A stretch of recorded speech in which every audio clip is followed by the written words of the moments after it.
Digital झारखंडी समाचार में। तो चलिए झारखंड की आज की बड़े और मुख्य खबरों पर बात करते हैं, पर उससे पहले आपसे एक छोटी सी अनुरोध है, कृपया वीडियो को एक प्यारा सा लाइक अवश्य कर दीजिएगा, क्योंकि आपका एक लाइक करना ही हमारी मेहनत का फल होता है।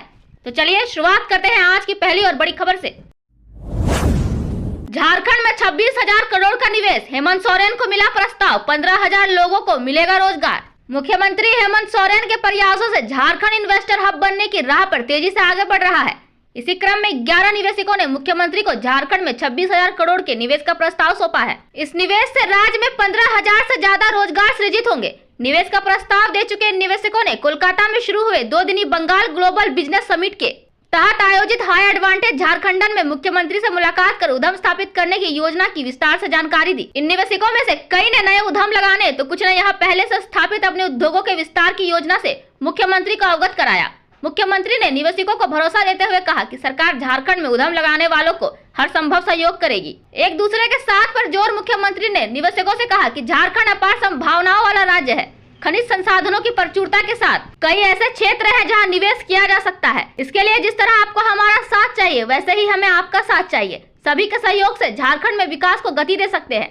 सीएम ने कहा कि झारखंड और बंगाल के बीच करीबी संबंध है। दोनों राज्यों में चल रही कई गतिविधियां एक जैसी हैं। सीएम हेमंत सोरेन ने विश्वा बांग्ला मेला प्रांगण कोलकाता में बांग्ला ग्लोबल बिजनेस समिट 2025 के तहत लगे झारखंड पवेलियन का उद्घाटन किया। इस पवेलियन में झारखंड के विभिन्न सेक्टरों के द्वारा स्टॉल लगाए गए हैं। इस मौके पर विधायक कल्पना सोरेन, मुख्यमंत्री के अपर मुख्य सचिव अविनाश कुमार, सचिव मनोज कुमार, सचिव जितेंद्र सिंह और सचिव विप्रा भाल समेत कई अधिकारी मौजूद रहे।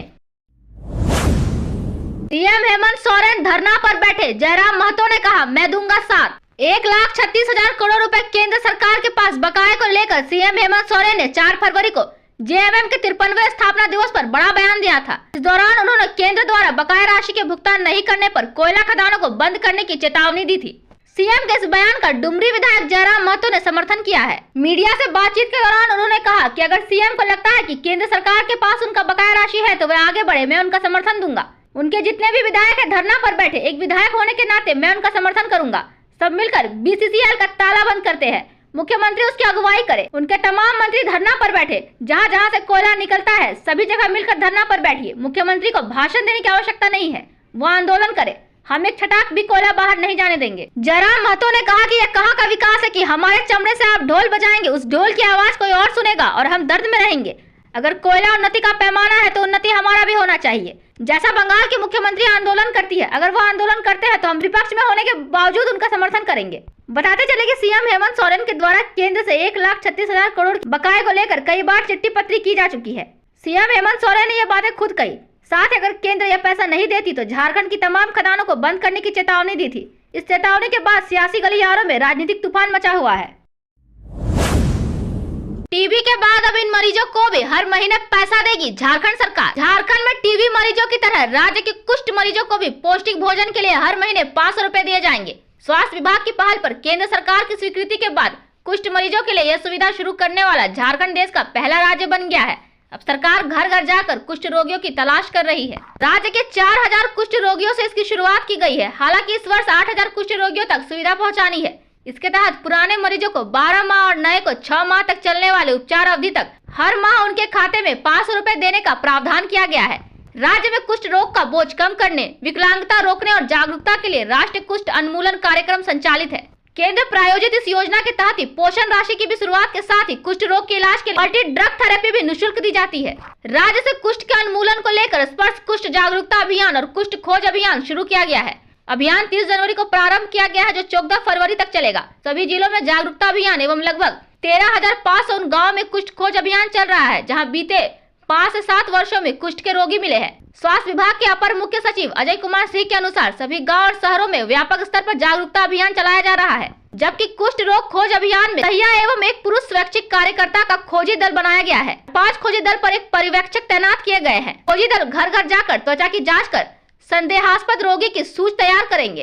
अपर मुख्य सचिव के निर्देश अनुसार इस पूरे अभियान में महिला बाल विकास एवं सामाजिक सुरक्षा विभाग भी सहयोग कर रहा है। अपर मुख्य सचिव के अनुसार खोजी दल द्वारा तैयार की गई संदेहास्पद मरीजों का पर्यवेक्षक चिकित्सक के पास भेजकर रोग की संपुष्टि करना सुनिश्चित करेंगे। रोग की संपुष्टि होने के साथ ही मरीज का निबंधन करते हुए उपचार प्रारंभ कर दिया जाएगा। सबसे बड़ी बात है कि जैसे ही मरीज सरकार में निबंधित हो जाएगा वह पोषण राशि का हकदार हो जाएगा। के लिए निबंधन के समय ही बैंक अकाउंट भी दर्ज किया जाता है, जिसमें उसके पोषण राशि का भुगतान कर दिया जाएगा। किसी कारणवश यदि राशि का भुगतान नहीं हो पाया है तो अगले माह 2 माह की राशि भुगतान कर दी जाएगी।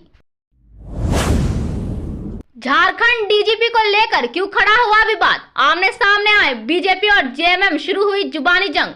भाजपा के प्रदेश अध्यक्ष बाबूलाल मरांडी ने राज्य मंत्री परिषद द्वारा डीजीपी नियुक्ति के लिए जारी नियमावली को संविधान और सुप्रीम कोर्ट के खिलाफ बताया है। प्रदेश भाजपा कार्यालय में प्रेस वार्ता में बाबूलाल मरांडी ने कहा कि राज्य सरकार ने अप्रैल में रिटायर होने वाले आईपीएस अधिकारी अनुराग गुप्ता को नियमित पुलिस महानिदेशक बनाकर कानून का उल्लंघन किया है। भाजपा नेता ने कहा कि कैबिनेट ने डीजीपी नियुक्त करने के लिए जो पैनल बनाया है उसमें जेपीएससी अध्यक्ष द्वारा नामित एक सदस्य रहना है, जबकि जेपीएससी में अभी कोई अध्यक्ष ही नहीं है। इसी तरह संघ लोक सेवा आयोग ने भी कमेटी के लिए कोई नाम नहीं दिया है। यह सुप्रीम कोर्ट द्वारा 2006 में प्रकाश सिंह केस में दिए गए निर्णय की अवहेलना है। यूपीएससी ने राज्य सरकार की डीजीपी नियुक्ति प्रक्रिया में शामिल होने से मना कर दिया है। सुप्रीम कोर्ट ने यूपीएससी के पैनल से अलग डीजीपी की नियुक्ति की अनुमति नहीं दी है।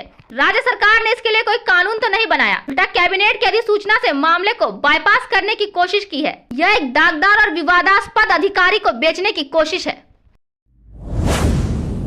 झारखंड में खुदरा शराब दुकानदारों पर होगा एक्शन, सरकार के साथ कर रहे थे चालाकी। झारखंड में एक बार फिर अधिकतम मूल्य से ज्यादा कीमत पर शराब की बिक्री की शिकायतें मिल रही है। इसमें उत्पाद अधिकारियों की मिलीभगत की भी सूचनाएं आ रही है। विभागीय मंत्री योगेंद्र प्रसाद ने पदभार ग्रहण करने के बाद इस पर रोक लगाई थी। शराब दुकानों में औचक निरीक्षण, प्लेसमेंट एजेंसियों, जिलों के अधिकारियों पर उनकी सख्ती व कार्रवाई से अधिक वसूली बंद हो गई थी। अब दुकानदारों ने फिर से अधिक कीमत लेना आरम्भ कर दिया है। पलामू से सूचना है कि वहाँ शराब की प्रति बोतल बिक्री पर 20, 40 व 70 रुपए तक अधिक वसूले जा रहे हैं। हजारीबाग में भी ऐसी ही स्थिति है। रांची में भी प्रमुख अधिकारियों की नाक के नीचे शराब दुकानदार एमआरपी से अधिक पैसे वसूल रहे हैं। विभागीय मंत्री योगेंद्र प्रसाद ने कहा कि उन्हें भी इसकी शिकायतें मिली है। उन्होंने विभागीय अधिकारियों को सख्त निर्देश दिया है कि एमआरपी से अधिक वसूली बर्दाश्त नहीं किया जाएगा। वे तत्काल इस पर रोक लगाए। ऐसा नहीं होने पर उनके विरुद्ध भी जाँच होगी। एमआरपी से अधिक वसूली नहीं रुका तो संबंधित दुकानदार के साथ साथ उत्पाद अधिकारियों पर भी कार्रवाई होगी। जुर्माना भी लगा, कार्रवाई भी हुई। उत्पाद विभाग ने गत वर्ष नवंबर 2024 में एक ऐसा आदेश जारी किया था कि एमआरपी से अधिक कीमत पर शराब की बिक्री हुई दुकानदारों पर 5,000 रुपए व प्लेसमेंट एजेंसी पर 1 लाख रुपए जुर्माना लगेगा। इसके लिए उत्पाद विभाग ने व्हाट्सएप नंबर, ईमेल आईडी भी जारी किया था। उक्त आदेश के आलोक में जुर्माना भी लगा, कार्रवाई भी हुई। इससे दुकानदारों में भय हुआ। कुछ दिनों तक अनियमितता रुकी, लेकिन फिर से वसूली शुरू हो गई।